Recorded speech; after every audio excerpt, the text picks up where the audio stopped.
गद्य की और भी विधाएं हैं तो उनकी शुरुआत बाल्य जीवन से नहीं होती है, लेकिन जब हमें स्कूल शिक्षा में सिखाया जाता है कि निबंध विज्ञान के चमत्कार लिखिए, है ना, साहित्य और समाज के बारे में लिखिए, साहित्य के बारे में लिखिए, और जितनी अधिक प्रसिद्धि रामचरितमानस को मिली है संपूर्ण विश्व में, क्योंकि हमारा देश और पूरा विश्व जो है ग्रामों का देश माना जाता है, तो अन्य जो ग्रंथ हैं वो तो शहरों तक ही सीमित हैं, लेकिन श्री रामचरितमानस जो मूल्यों का प्रचार प्रसार कर रहा है वो गांव में भी कर रहा है। तो ये हमारे युवाओं को ये देखना चाहिए कि हमें किस जॉब में जाना है या कौन सी नौकरी करना है, उसी आधार पर उस जॉब की उन्हें तैयारी करना चाहिए। समाज में तनाव ना बढ़े, समाज में कहना चाहिए कि दंगे फसाद ना हो, ऐसी बातों को ध्यान में रखकर, और ऐसी ही बातें मीडिया देखो तो उछालती है। भाई उसी से मैं मीडिया को ऐसी जो अच्छी खबरें हैं मीडिया कम उछालती है।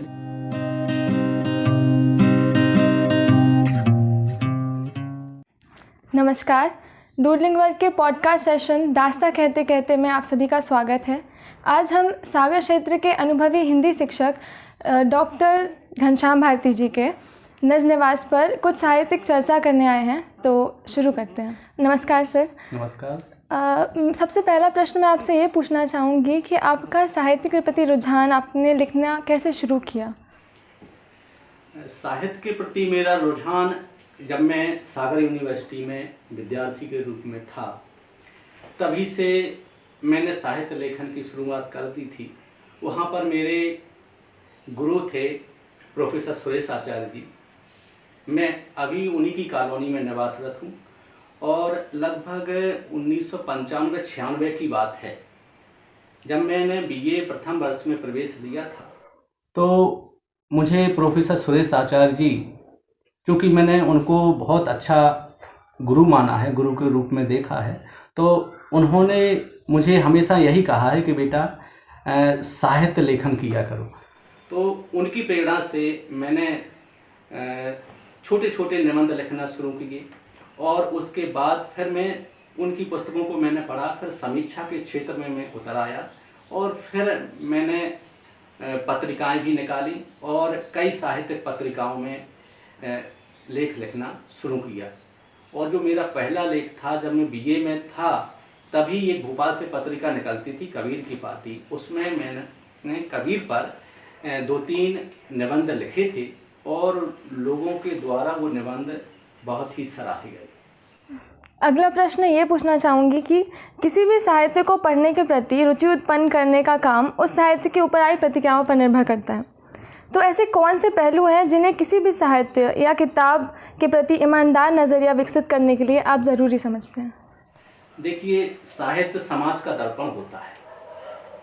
अब साहित्य तो सभी प्रकार का जो होता है साहित्य वो रोचक होता है, लेकिन हमें ये देखना है कि किस प्रकार का साहित्य रोचक है और हम उस साहित्य के प्रति कैसे लोगों में रोचकता लाएं। तो सबसे पहली बात तो ये है कि हमारे अंदर जैसे हम साहित्य पढ़ते हैं तो जिज्ञासा होना चाहिए उस बात को जानने की, और रोचकता भी होना चाहिए कि हम कैसे, कभी कभार वो चीज़ हमें अच्छी नहीं लगती है, लेकिन जब हम अपने अंदर से रुचि जागृत करते हैं तो वही चीज़ हमें बहुत अच्छी लगने लगती है।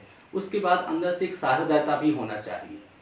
तो साहित्य के प्रति जो हम जरूरी समझते हैं वो इन्हीं चीज़ों को जरूरी समझते हैं कि जिज्ञासा होना चाहिए, रोचकता होना चाहिए और सहृदयता होना चाहिए, तभी वो किताब हमें अच्छी लग सकती है और वो रचना हमें अच्छी लग सकती है। रुचि का निबंध लेखन में कौन से तत्व मुख्य भूमिका का निर्वाह करते हैं? साहित्य के श्रेणी क्रम में निबंध विधा की कौन सी वरीयताएं देंगे? देखिए, निबंध का सामना जब हम बचपन में विद्यार्थी जीवन में रहते हैं, स्कूल शिक्षा में रहते हैं, कक्षा 5वीं 6वीं में रहते हैं, तभी से निबंध लेखन की शुरुआत हो जाती है। गद्य की और भी विधाएं हैं तो उनकी शुरुआत बाल्य जीवन से नहीं होती है, लेकिन जब हमें स्कूल शिक्षा में सिखाया जाता है कि निबंध विज्ञान के चमत्कार लिखिए, है ना, साहित्य और समाज के बारे में लिखिए, साहित्य के बारे में लिखिए, तो इस शुरुआती दौर से ही हमें निबंध लेखन की प्रेरणा हमारे गुरुजन देते आए। तो इसमें सबसे पहली बात ये रहती है कि इसकी विषय निबंध की जो विषय वस्तु है वो रोचक होना चाहिए। यदि विषय वस्तु अच्छी है तभी वो निबंध उच्च श्रेणी के माने जा सकते हैं। और उसकी भाषा शैली, निबंधों में भाषा शैली का बड़ा महत्व होता है। यदि हम कठिन भाषा में प्रयोग कर देंगे निबंध का तो लोग कम पढ़ेंगे, और यदि हम सरल भाषा में उसका प्रयोग कर देंगे तो उसी निबंध को कई लोग पढ़ेंगे। उसके बाद शैली भी बहुत रोचक होना चाहिए। यदि शैली रोचक है तो पढ़ने में आनंद आता है, उस निबंध को लोग पढ़ेंगे। तो कहने का आशा है कि रुचिकर निबंध वास्तव में भाषा शैली और विषय वस्तु पर ही निर्भर करते हैं। समाज ढांचा बदलने के बावजूद रामचरितमानस महाकाव्य इतना प्रासंगिक है। इसे जन जन में मूल्यों के निर्माण हेतु और किस तरह से उपयुक्त तौर पर प्रयोग किया जा सकता है? देखिए, अभी तक संपूर्ण विश्व में जितने भी ग्रंथ लिखे गए हैं उन सभी ग्रंथों में हिंदी भाषा में रचित, हिंदी भाषा की अवधी बोली में रचित श्री रामचरितमानस आज भी प्रासंगिक है।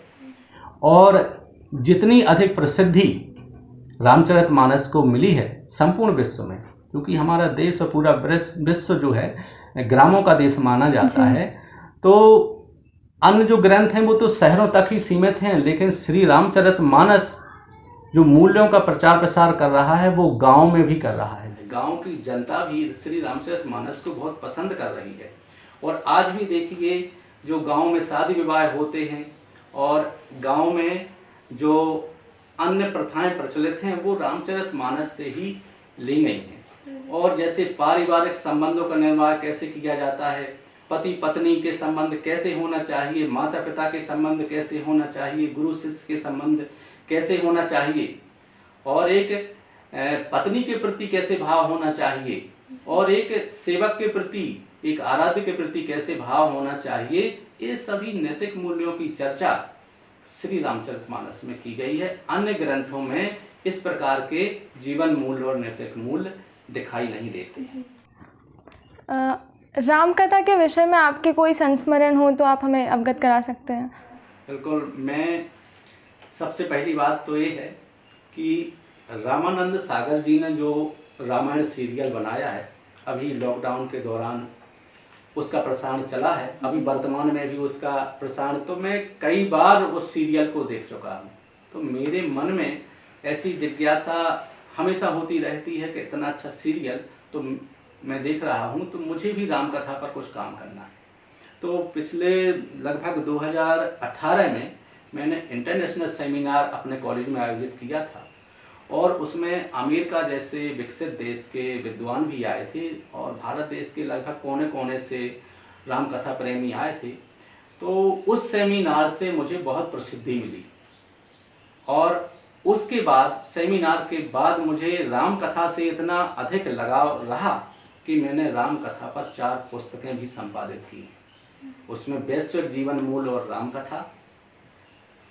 रामकथा का वैश्विक परिदृश्य, लोक जीवन में रामकथा और मर्यादा पुरुषोत्तम श्री राम। अभी तक मुझे लगता है कि किसी भी कॉलेज के द्वारा या किसी भी व्यक्ति के द्वारा इतने बड़े ग्रंथ संपादित नहीं किए गए। किसी सेमिनार के इतने बड़े ग्रंथ संपादित होना, वो भी बहुत छोटे, सागर जैसे छोटे शहर के लिए ये बड़ी उपलब्धि मानी जा सकती है। तो रामकथा के प्रति मुझे काफ़ी लगाव रहा है, और सबसे बड़ी बात यह है कि रामकथा नैतिक मूल्यों का विकास करती है। इसमें मर्यादा की काफ़ी बात कही गई है। रामकथा के काफ़ी मोटे मोटे ग्रंथ हैं। पूरे देश के लोगों से मैंने रचनाएं आमंत्रित करके इनमें संग्रह किया है। इसमें मेरी भी रचनाएं संग्रहित हैं। तो रामकथा की जितनी चर्चा की जाए उतनी ही कम है। आपकी पुस्तक आ चुकी है, व्यक्तिगत भाषा मीडिया एक अनुशीलन। उसके हिसाब से मीडिया का लोगों पर क्या प्रभाव है, और व्यक्तित्व भाषा मीडिया का आपस में क्या संबंध है? हाँ जी, मैंने लगभग 3-4 वर्ष पहले यह पुस्तक संपादित की थी, व्यक्तित्व भाषा मीडिया। मेरी अधिकांश पुस्तकें विद्यार्थियों के व्यक्तित्व के आधार पर ही, मैं चाहता हूं कि सबसे अधिक पढ़ने लिखने वाले हमारे बच्चे ही होते हैं, चाहे वो स्कूल के बच्चे हों, चाहे कॉलेज के बच्चे हों। तो व्यक्तित्व का विकास तो स्कूल विद्यालयीन शिक्षा से ही प्रारंभ हो जाता है। जब बालक रहता है, उसका पहली कक्षा में नाम लिखाया जाता है, तब से ही उसके व्यक्तित्व का विकास, व्यक्तित्व उसका संवर्धन अनिवार्य हो जाता है और उसकी भाषा का विकास भी अनिवार्य हो जाता है। और फिर जैसे आज के दौर में हम देख रहे हैं कि मीडिया काफ़ी सक्रिय है। हम सुबह जैसे अपना दरवाज़ा खोलते हैं, अखबार सामने रखा हुआ मिलता है। जितनी भी घटनाक्रम हैं हमें अखबारों के माध्यम से प्राप्त होती हैं और विभिन्न चैनलों के माध्यम से प्राप्त होती हैं। तो मीडिया का तो हमारे व्यक्तित्व से घनिष्ठ संबंध रहा ही है और कहना चाहिए कि मीडिया जो है, मीडिया भाषा और व्यक्तित्व तीनों के अंतर संबंध रहे और हमारा जो सीधा सीधा संबंध है वो मीडिया से हमेशा ही रहा है और रहेगा, क्योंकि मीडिया हमें हर घटना से रूबरू कराती है। और जो भाषा है, मीडिया की भी अपनी भाषा होती है ना, क्योंकि मीडिया में जो विचार, जैसे आप भी विचार आदान प्रदान कर रही हैं, तो एक भाषा के माध्यम से ही तो हो रहा है और जो उसमें जो उससे आपका व्यक्तित्व निखर के आ रहा है। तो ये सब एक दूसरे से संबद्ध रहते हैं, व्यक्तित्व, भाषा और मीडिया। तो मीडिया का एक अपना एक विशेष महत्व होता है और हम सबके अंतर संबंध मीडिया से होते हैं। जैसे कोई भी मीडिया में जो बातें होती हैं, हम सभी व्यक्तियों को केवल उतनी बातें पता चलती हैं जितनी हमें मीडिया से, न्यूज़ से के थ्रू पता चलती हैं। तो आपको ऐसा नहीं लगता कई बार मीडिया के गलत खबर छपने पर या गलत चीज़ जिसको सही तरीके से विश्लेषित ना किया गया हो, तो कई बार जनता आक्रोशित भी हो जाती है? तो आपको ऐसा नहीं लगता कि कई बार विश्लेषण करने के बाद ही उसे आगे बढ़ाना चाहिए? जैसे रूमर्स फैलते हैं बहुत से गलत, तो उस पर आपका कोई विचार? बिल्कुल, मीडिया को भी इस बात का पूरा ध्यान रखना चाहिए। मीडिया की जो सबसे पहली विशेषता है, अच्छी विशेषता, उसका जो गुण है विश्वसनीयता। पूरी तरह से छानबीन करके ही उस घटना, खास करके जो गलत घटनाएं हैं जो हमारे समाज पर विपरीत प्रभाव छोड़ सकती है ना, इसका मीडिया को बहुत गंभीरता पूर्वक लेना चाहिए कि समाज में विद्रोह की भावना ना पनपे, समाज में तनाव ना बढ़े, समाज में कहना चाहिए कि दंगे फसाद ना हो।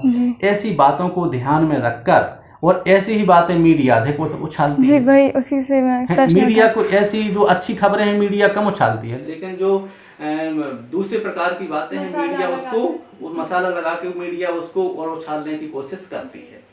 तो मीडिया का एक बहुत अच्छा रूप भी होता है और कहीं कहीं मीडिया ये भी लेकिन मीडिया वैसे तो पूरा ध्यान रख रही है कि समाज में इसका दुष्प्रचार ना हो। लेकिन मीडिया के माध्यम से आज जो हम जान रहे हैं, आज समय बदल गया है, मीडिया का अपना एक अलग भूमिका है, बहुत अच्छे रूप में भी है। और जो आपने प्रश्न किया है, उसको मीडिया को वैसे थोड़ा सा ध्यान इस क्षेत्र में भी रखना चाहिए कि उसका दुष्प्रचार किसी भी घटना का, ताकि समाज में अच्छे संदेश जाए। जी, हाल ही में राम मंदिर निर्माण को लेकर खुशी की खबर देश में फैली हुई है। अगर इसके इतिहास में दृष्टिपात करें तो विवादित ढांचा विघटन इसका महत्वपूर्ण भाग रहा है, जो कि बहुत चर्चा में भी रहा है। इस दौर में आपके कुछ संस्मरण हो तो उन्हें अवगत कराइए। जी, नवंबर 2019 में एक इंटरनेशनल सेमिनार था अयोध्या में। यह सेमिनार अयोध्या शोध संस्थान अयोध्या, जो कि देश का बहुत बड़ा रामकथा का शोध संस्थान है, और साहित्य संचय नई दिल्ली, ये दोनों के संयुक्त रूप में ये सेमिनार आयोजित हुआ था। इसमें काफ़ी रामकथा प्रेमी वहाँ एकत्र हुए थे। तो वहाँ पर इंडिया की तरफ से और मध्य प्रदेश की तरफ से मुझे और एक भोपाल के रामकथा मर्मज्ञ हैं श्रीवास्तव जी, उनको भी आमंत्रित किया था। तो हम दोनों लोग वहाँ शांति वार्ता के लिए गए थे।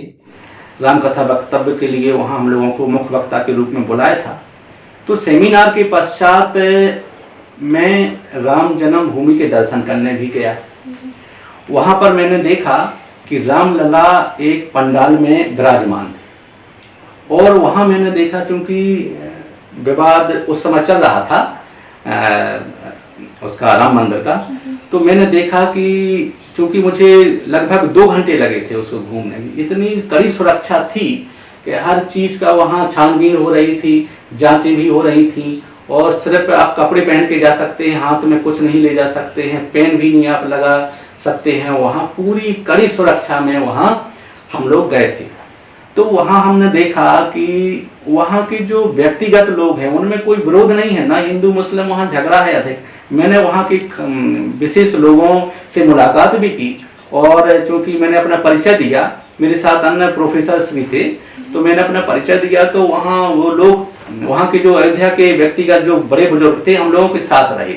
उन्होंने मंदिरों को घुमाया, लेकिन हम लोगों का उद्देश्य ये था कि राम जन्मभूमि को घूमें और रामलला को देखें। तो काफ़ी लंबी लाइन लगी हुई थी, लेकिन पूरी सुरक्षा के साथ जो जवान थे, सैनिक थे, कम से कम 2-3 हज़ार सैनिक वहाँ रहे होंगे, आपको बताएं। तो वहाँ मुझे काफ़ी अनुभव हुआ। मैंने तो पहली बार अयोध्या घूमा था और मुझे बड़ी खुशी हुई कि राम कथा विशेषज्ञ के रूप में मुझे वहाँ बुलाया गया और मुझे बहुत अच्छा लगा। हनुमान गढ़ी भी मैंने देखी वहाँ, और जो विवादित वहाँ ढांचा है वो भी दिखाई, वो घुमाया लोगों ने, और बहुत ही अच्छा मुझे अनुभव हुआ। अद्यतन शिक्षा पद्धति में युवा अधिक से अधिक शिक्षित हो रहे हैं जी, परंतु योग्यताएं होने के बावजूद भी रोजगार के क्षेत्र में कुछ नहीं कर पा रहे। इस दिशा में युवाओं के लिए क्या निर्देश देना चाहेंगे? देखिए, इस मोबाइल की बढ़ती क्रांति में हमारा युवा उसमें बहुत तल्लीन हो चुका है और वो हर क्षेत्र में अपने हाथ पांव चला रहा है। उसका कोई उद्देश्य ही नहीं है कि हम क्या करें। आज का युवा ग्रेजुएशन करने के बाद पीजी कर लेता है, पीएचडी कर लेता है, फिर भी उसके पास कोई उद्देश्य नहीं होता है कि हमें कौन सा जॉब करना है, हमें किस रोजगार में जाना है। तो ये हमारे युवाओं को ये देखना चाहिए कि हमें किस जॉब में जाना है या कौन सी नौकरी करना है, उसी आधार पर उस जॉब की उन्हें तैयारी करना चाहिए। और उसके अनुकूल हम ये भी देख रहे हैं कि हमारा जो युवा है उस पद के अनुकूल तैयारी नहीं कर रहा है। इसलिए युवाओं को चाहिए कि जो पद उनको प्राप्त करना है, या जिस रोजगार या निजी रोजगार में या सरकारी रोजगार में, जिस रोजगार में जाना है, उस रोजगार की बहुत अच्छी तैयारी उन्हें करने की आवश्यकता है। लेकिन हम देख रहे हैं कि 2-3 घंटे ही नहीं हमारा युवा पढ़ रहा है तो वो ढेर सारी किताबें जिनका कोई उपयोग नहीं होता है, ढेर सारी गाइडें, और जो इंटरनेट पर जो गलत सामग्री डली हुई है उस पर ज़्यादा वो ऑनलाइन पढ़ाई कर रहे हैं। और ऑनलाइन पढ़ाई में भी कौन से जो कुछ जिनके पास कुछ रोजगार ही नहीं है, वो गलत सलत सामग्री ऑनलाइन के जरिए उस पर इंटरनेट पर डाल देते हैं, और उसी को जो प्रतियोगी परीक्षाओं के तैयार करने वाले हमारे युवा हैं अच्छी किताबों से नहीं पढ़ेंगे। जबकि युवाओं को चाहिए कि दिल्ली से बहुत अच्छी किताबें मंगवाएं, और जो विषय सामग्री के अनुसार हैं किताबें, उनके अनुसार कम पढ़ने पर भी बहुत अच्छी तैयारी हो सकती है। मार्गदर्शन लेकर ही हमारे युवाओं को तैयारी करना चाहिए। एक लक्ष्य निर्धारित करके ही हमारे युवाओं को आगे मेहनत करनी चाहिए, तभी उन्हें सही रोजगार प्राप्त हो सकता है। जी, आपने सही कहा कि मोबाइल के इस दौर में बहुत सारे बच्चे ऐसे हैं जो पथभ्रमित हो जाते हैं, ऐसा कह सकते हैं। बहुत सारे एडवर्टाइजमेंट होते हैं, बहुत सी चीज़ें होती हैं जिन्हें सुनकर या देखकर या दूसरों की देखा देखी में हम आगे बढ़ जाते हैं।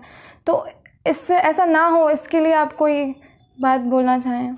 हाँ, देखिए, मोबाइल गलत चीज़ नहीं है, मोबाइल बहुत अच्छी, मोबाइल का सदुपयोग, मोबाइल की क्रांति ने हमें कहाँ से कहाँ अच्छे रूप में पहुँचा दिया है। लेकिन हर इंस्ट्रूमेंट जो होते हैं, हर इंस्ट्रूमेंट का एक दुरुपयोग भी होता है और एक सदुपयोग भी होता है। तो मोबाइल का जब हम सदुपयोग की बात करते हैं तो हम देखते हैं कि मोबाइल ने आज हमें कहाँ से कहाँ पहुँचा दिया है। आज हम ऑनलाइन अध्ययन अध्यापन की बात करते हैं तो ये मोबाइल से ही तो हम कर रहे हैं। तो ये है कि मोबाइल का सदुपयोग यदि हो जाए तो बहुत अच्छी बात होती है, ऊंचाइयों तक युवा पहुंच जाते हैं। और उसका दुरुपयोग हो जाता है मोबाइल का, तो आत्महत्या जैसे केसों को बढ़ावा मिलता है। तो हमें उसका सदुपयोग ही करना है। और मैं इस साक्षात्कार के माध्यम से यह भी संदेश देना चाहूँगा कि हमारे युवा इसका सदुपयोग करें। ये बहुत अच्छी चीज़ है, बहुत अच्छा इंस्ट्रूमेंट है, इसका हम सदुपयोग करें और अपने जीवन को उज्ज्वल बनाएं। जी बिल्कुल। जी। अगला प्रश्न, एक हिंदी अध्यापक के तौर पर जी महत्वपूर्ण तीन भूमिकाएं निभानी पड़ती जी। हैं, जिनमें स्वयं शोध करना एवं कराना, साहित्य का अध्ययन करना, साहित्य का सृजन करना शामिल है। इनमें से कौन सी भूमिका आपको ज़्यादा पसंद है और क्यों? देखिए, एक हिंदी अध्यापक के लिए तीनों चीज़ें बहुत ही ज़रूरी होती हैं। यदि वो रिसर्च नहीं करेगा तो एक अच्छा लेखक नहीं बन पाएगा, और वो पढ़ेगा नहीं तो अच्छा पढ़ा नहीं पाएगा। एक अच्छे शिक्षक को अच्छा शोध करना भी जरूरी होता है। जब वो शोध स्वयं करेगा, जब तो शोध विद्यार्थियों को करा पाएगा, और फिर शोध करने से नई नई चीजें सामने आएंगी, और फिर जब नई चीजें उभर के आएंगी तो फिर वो एक अच्छा लेखक बनेगा। अब ये तीनों चीजें बहुत ही अनिवार्य होती हैं एक लेखक के लिए, कि एक बहुत वो अच्छा उसको अध्यापन भी करना पड़ता है, उसको शोध भी करना पड़ता है, और फिर उसके बाद वो सृजन करता है। लेकिन इन तीनों में से मैं सर्वोच्च प्राथमिकता देना चाहूँगा सृजन के लिए। ये जो इतनी पुस्तकें रखी हुई हैं सभी मेरा साहित्य सृजन है, और दैनिक भास्कर ने भी अभी कुछ दिन पहले प्राथमिकता के साथ इस खबर को छापा था कि मैं कितना काम कर रहा हूँ। लॉकडाउन में भी मैंने काफ़ी साहित्य सृजन किया है। तो मैं इन तीनों बिंदुओं में साहित्य सृजन को प्राथमिकता देना चाहूँगा, क्योंकि ये इससे नाम तो होता ही है, पूरे देश में पहचान होती है, विश्व में भी पहचान होती है, और फिर हमारे साहित्य सृजन को, ये साहित्य हमारा सृजन बच्चों तक पहुँचता है तो बच्चे इसको पढ़ते हैं, आम पाठक इसको पढ़ते हैं, तो इससे प्रसिद्धि के साथ साथ हमारी जो बातचीत है वो पूरे विश्व में पहुँचती है। इससे युवाओं को भी काफ़ी प्रेरणा मिलती है, और जितने भी युवा हैं मेरी पुस्तकों को, मेरे साहित्य सृजन को पढ़ भी रहे हैं, और काफ़ी जो प्रतियोगी परीक्षाएं दे रहे हैं, प्रतियोगी परीक्षाओं के हिसाब से भी ऐसे कहानियों की किताब मैंने निकाली है, हमारे बीए के पाठ्यक्रम में चल रही है। तो साहित्य सृजन का अपना एक विशेष महत्व होता है, क्योंकि ये बहुत अच्छा क्वेश्चन आपने किया है, और तीनों चीज़ें एक दूसरे से जुड़ी हुई हैं, है ना। लेकिन जो सर्वोच्च प्राथमिकता मेरी है, क्योंकि रोजगार से जुड़ा हूँ तो अध्यापन भी जरूरी होता है। अध्यापन नहीं करेंगे तो विद्यार्थी कहेंगे सर तो पढ़ाते ही नहीं, तो वो भी बहुत जरूरी है अध्यापन करना। लेकिन मैं सृजन कार्य को प्राथमिकता देता हूँ, और लगभग रात्रि में 1-2 बजे तक मैं पहले तो पढ़ता हूँ, उसके बाद फिर क्योंकि पढ़ने से ही तो विचार उत्पन्न होंगे, और जब विचार उत्पन्न होंगे तो साहित्य सृजन होगा, और फिर अच्छे साहित्य सृजन के लिए बहुत अच्छे पढ़ने की भी आवश्यकता होती है। जब हम कोई निबंध पढ़ते हैं तो हमें 10 निबंधकारों के निबंध पढ़ना होते हैं, तब हम कुछ नई चीज़ें उसमें संजो करके आगे निबंध को लिखते हैं, और उसे रोचक बनाने का पूरा प्रयास करते हैं, तब फिर हमारे पाठक उसको बड़ी रुचि के साथ पढ़ते हैं। जी, तो अंतिम प्रश्न मेरा ये है, युवा जो आजकल हिंदी लेखन से और पाठन से दूर हैं, उन्हें कैसे साहित्य के करीब लाया जा सकता है? देखिए, जब तक हमारे देश में अंग्रेज रहे हैं तो उन्होंने अपनी भाषा का खूब प्रचार प्रसार किया, और हम लोगों की यही कमी है कि हम अपनी भाषा का विकास नहीं कर रहे, हम अंग्रेजी की ओर भाग रहे। जबकि हर कंपटीशन में हमारी सरकार ने अंग्रेजी माध्यम को भी बढ़ावा दिया है।